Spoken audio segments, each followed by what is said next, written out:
ولی ارزش دیدنشو داره. تو این ویدیو نشون میده که ترامپ چجوری رید به هیکل انگلیس و داره این امپراتوری انگلیس رو از توی خلیج فارس بیرون میکنه. قشنگ تا آخر نگاه کنی، خیلی جالبه. Week, Donald Trump said out loud from the Oval Office what no American president has said in 80 years. Spain has been very, very uncooperative, and so has UK. Now, the second one is shocking, but this is not the age of Churchill. I will say the UK has been very, very uncooperative with that, and they ruin relationships. It's a shame. But the president didn't just publicly trash Britain from the Oval Office. He outflanked Britain's chaos operation in the Strait of Hormuz.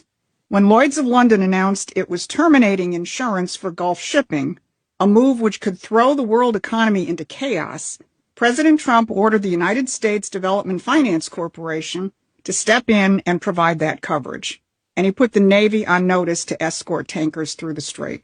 What you're watching is an American president who doesn't need Britain's permission to strike Iran and doesn't need Britain's insurance markets to keep the world's oil moving.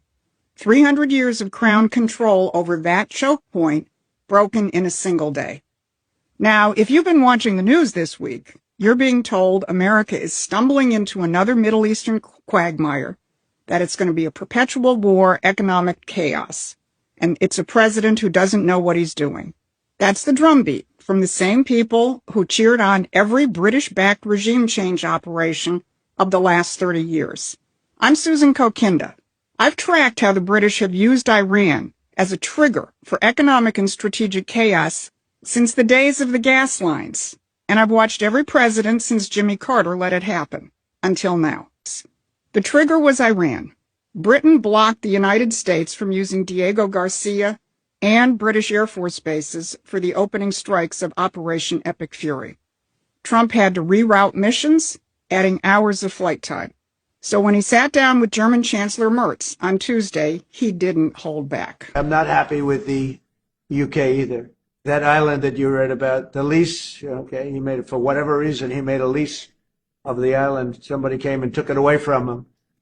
And it's taken 3-4 days for us to work out where we can land there. It would have been much more convenient landing there as opposed to flying many extra hours.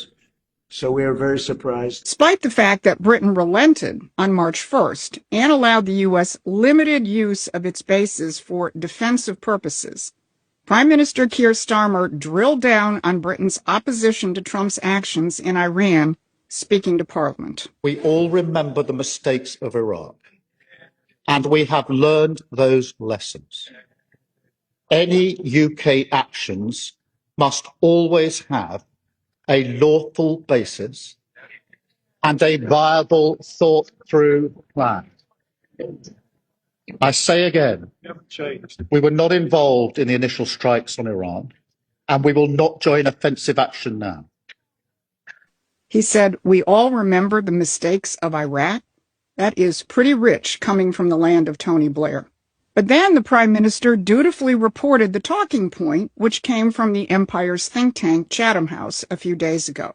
He said, this government does not believe in regime change from the skies.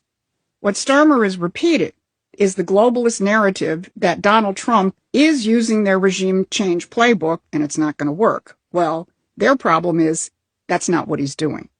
So while the strategic split between the United States and the British is out in the open, there is more to Trump's break with the British. But the UK, what they're doing with energy and what they're doing with immigration is horrible.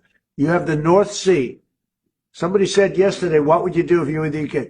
Open up the North Sea. They got windmills all over the place that are ruining the country, ruining the landscapes, ruining the beautiful fields. Open up the North Sea. And number 2, illegal immigration. They got to solve that problem. Windmills, immigration, those aren't military complaints. That is a systemic indictment of the British model. Green energy deindustrialization is the pet project of the British royal family. King Charles has made it his personal mission, including through Lloyd's, as we'll get to. And unfettered mass immigration is a frontal assault on the coherence of society itself, and Donald Trump has rejected both. Now, look who was sitting next to Donald Trump at that press availability. German Chancellor Friedrich Merz, who backed the U.S. position on Iran and who recently stated that shutting down Germany's nuclear power plants was a catastrophic mistake. Merz is signaling that Germany wants to exit the managed energy decline that the British imperial system has imposed on Europe. So for the first time since World War II, an American president is treating Germany as a more reliable partner than Britain, not out of sentiment, but because Britain remains committed to the imperial system which Trump is dismantling, while Germany, under Merz, is signaling it wants out. Now, Spain does get a footnote. Trump told Treasury Secretary Bessent to cut off all trade with Madrid for refusing base access and dodging NATO commitments. Donald Trump is not fooling around. So the U.S.-British conflict that we've been exposing for decades is now playing out in the open, from the Oval Office to the Strait of Hormuz. On the very same day that Trump lowered the boom on Britain, he took direct aim at one of the oldest financial instruments of British imperial power.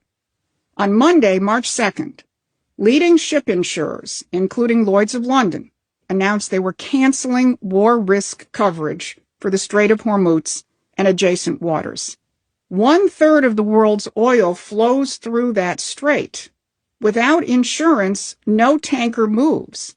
Without tankers, the global economy starts to tremble. The Strait of Hormuz isn't just a shipping lane. It's the jugular of the global energy economy. And Lloyd's of London has been the gatekeeper for 3 centuries, deciding who gets coverage and who gets shut out. Now, don't take my word for it, take theirs.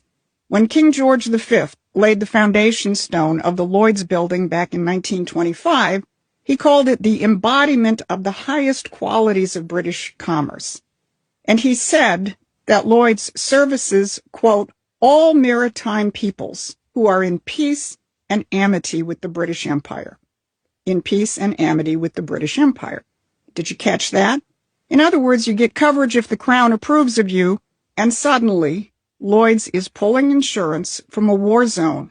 That doesn't look like risk management. That looks like a weapon. And Lloyd's continues to flaunt its ties to the royals, dedicating a whole section of its website to royal moments. Not only that, Lloyd's has been the enforcer of the green agenda. In 2021, then Prince Charles showed up at Lloyd's to launch his Sustainable Markets Initiative Insurance Task Force, his vehicle for using the global insurance market to enforce the climate agenda on every nation on Earth. The same green agenda that Trump has been systematically dismantling. So when Lloyd's pulls war risk management on the Strait of Hormuz, that is not a neutral actuarial decision. That is the Crown's financial instrument deciding who gets to move energy through the world's most critical choke point. Donald Trump broke that control yesterday when the president announced that the United States Development Finance Corporation would provide political risk insurance at very reasonable prices for all ships traveling through the Gulf, and that the Navy would escort tankers if needed. He concluded by saying the United States will ensure the free flow of energy to the world. This is big. The empire is no longer controlling that vital choke point. Now here's the final piece, and it's the one that ties the entire week together. While Trump was openly denouncing the British and replacing the king's insurance market, Iran was doing something no American diplomat had achieved in 50 years of trying. It drove the entire Gulf Cooperation Council into an emergency session, which came out with a joint statement of condemnation of Iran. Iran has attacked nations that had been mediating between itself and the U.S. The Gulf nations of Qatar, Oman, Kuwait, the UAE, Saudi Arabia, and Bahrain had chosen restraint and diplomacy over escalation, right up until the moment Iranian missiles started hitting their hotels, their airports, and their residential neighborhoods. President Trump took note. The president telling me, quote, we were surprised. We told those countries, the president telling me, quote, we were surprised. We told those countries, we've got this, and now they want to fight.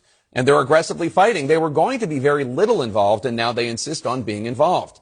The Iranians, the president said, quote, shot into a hotel. They shot into an apartment house. It just made them, meaning the Arab countries, angry. They love us, but they were watching. There was no reason for them to be involved, unquote. Even globalist institutions like the Atlantic Council recognized the dramatic shift underway with a March 2nd headline that read, "The Gulf that emerges from the Iran war will be very different." This is not coincidence. This is a realignment in keeping with what President Trump is building with the Abraham Accords and the Board of Peace. The empire has spent decades and decades keeping the region divided and dependent on its political and economic framework. The Accords and the Board of Peace were shutting down that game. And now Iran's missiles have accelerated the next phase, driving the same Gulf sovereign nations that signed or were on the verge of signing the Abraham Accords into a de facto military alignment with the United States out of the simple need to defend themselves. So let's put this all together. Sitting in the Oval Office, President Trump publicly denounced Britain's strategic and economic policies. He ordered the United States to replace the King's Insurance Company in the Strait of Hormuz.